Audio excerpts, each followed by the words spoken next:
Out here in the open moors of Dartmoor National Park, the wind never really stops. The landscape feels ancient. Rocky outcroppings rise out of the peat and heather, skylarks overhead. And moving quietly through all of it is Britain's most iconic native animal. Threatened, endangered, but resilient, the Dartmoor Pony.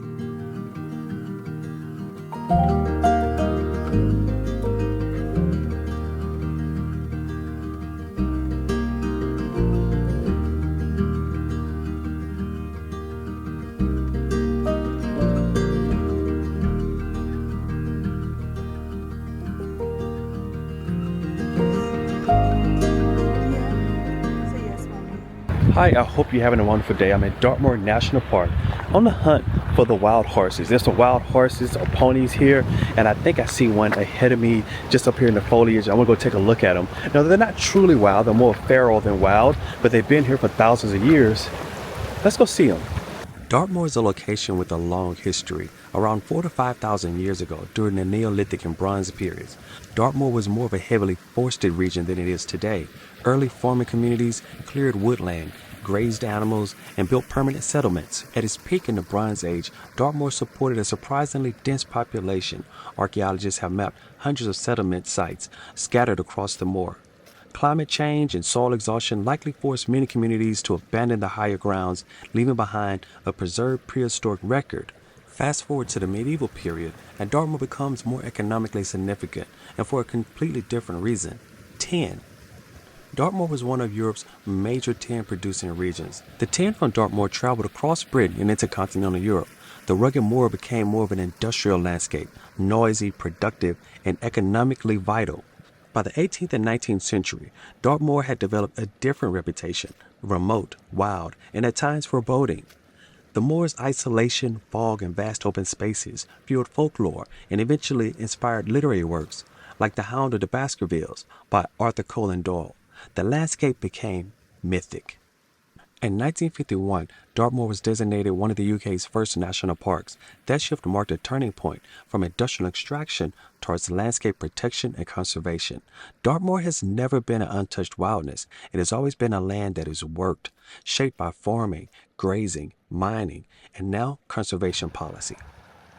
And in all that time, throughout all that history, there has existed a small pony in Dartmoor, stretching back thousands of years, existing in the same space as the humans.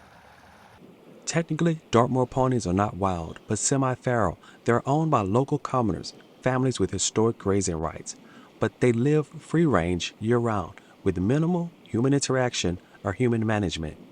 These ponies exist with no stables, no daily feeding, no shelter beyond what the land provides. They survive driving Atlantic rains, freezing winter winds, nutrient-poor soils, and extreme summer heat, and yet they persist.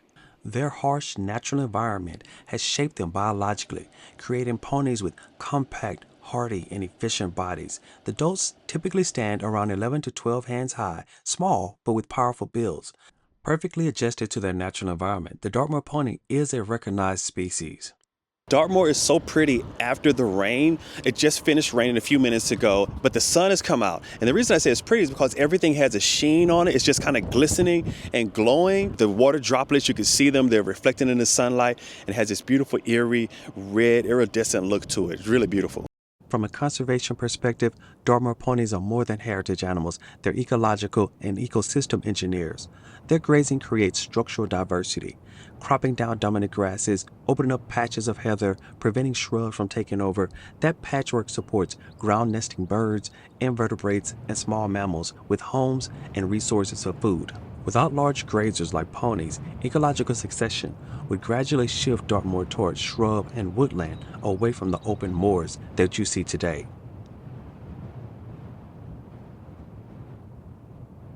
In the heart of Dartmoor, the vast openness stretches in every direction. No walls, no hedgerows, and no skyline beyond the granite outcroppings and endless sky. The space feels almost oceanic, with wind blowing and waves across the heather and grass. Sound carries for miles, and in the stillness, it becomes apparent that this is a vast and open space. And you can see how the ponies roam freely across this vast natural landscape.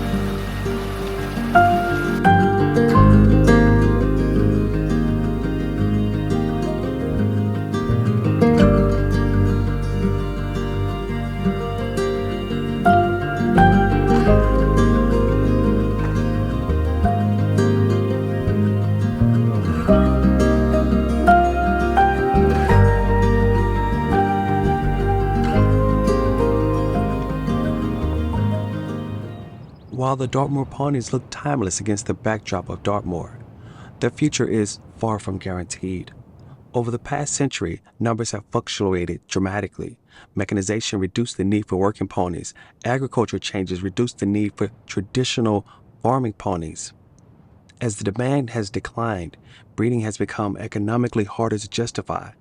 Maintaining a hardy native pony on an open moorland requires year-round stewardship, veterinary oversight, winter management, and responsible folding placement, all of which carries very real cost. One of the most significant challenges is economic viability. Commoners who hold historic grazing rights still manage many of the herds, but without sustainable markets for native ponies, income often does not offset management expenses. Where responsible homes cannot be found for young stock, herd sizes must be reduced. That directly affects population numbers. There are also environmental pressures. Severe winters can impact survival. Changes in grazing policy or stocking limits may affect how many animals can remain on the moor. Too few grazers and the landscape begins to shrub over. Too many and sensitive habitats can be stressed. Finding that ecological balance is a complex and constantly evolving challenge.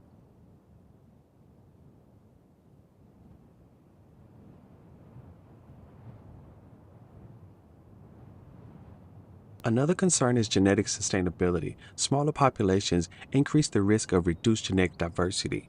Breed societies and conservation groups carefully monitor bloodlines to maintain healthy breeding populations, but declining numbers make their work more urgent. Public misunderstanding adds another layer of complexity to the challenges of maintaining the ponies. Visitors to the park sometimes mistake ponies for abandoned livestock, not realizing they are managed semi-feral animals. Well-intended feeding can cause health problems. Interference during foaling season can also disrupt natural behavior. Today, Dartmoor ponies represent more than heritage. They are part of an active conservation equation, balancing cultural tradition, biodiversity management, rural economics, and animal welfare. Their population decline is not simply a story of wild animals disappearing, it's a reflection of broader shifts in modern society and how we value working landscapes, native breeds, and upland farming systems. If Dartmoor's open character is to remain, sustainable solutions must support both land and people who steward the ponies. There is a hopeful truth. Conservation is working. Across Dartmoor, commoners, breed societies, land managers, and conservation organizations are actively collaborating to secure the future of the Dartmoor pony. Responsible breeding programs are protecting genetic diversity. Sustainable grazing practices are being refined to benefit both the ponies and biodiversity. Educational outreach is helping the public to understand that these animals are not abandoned, but they are part of the living, managed ecosystem and landscape. There's growing recognition and understanding that native breeds like the Dartmoor pony are not relics. They're climate-resistant, low-input grazers perfectly adapted to the upland systems and environment of the moors. This resilience is becoming increasingly valuable in modern conservation planning. And that's where Dr. Mack Outside steps in, because conservation isn't just about a problem, it's about finding solutions. The story of the Dartmoor pony is not one of quiet decline, it's one of adaptation, collaboration, and renewed purpose. If we all tell the story of animals like the Dartmoor pony, if we spotlight the people doing their work, then these ponies will continue to move across Dartmoor for generations to come. If you like this content, be sure to like and subscribe. Follow along with the channel. I'll continue to go to wonderful places, and I'd love to have you along with me. Until next time, take care.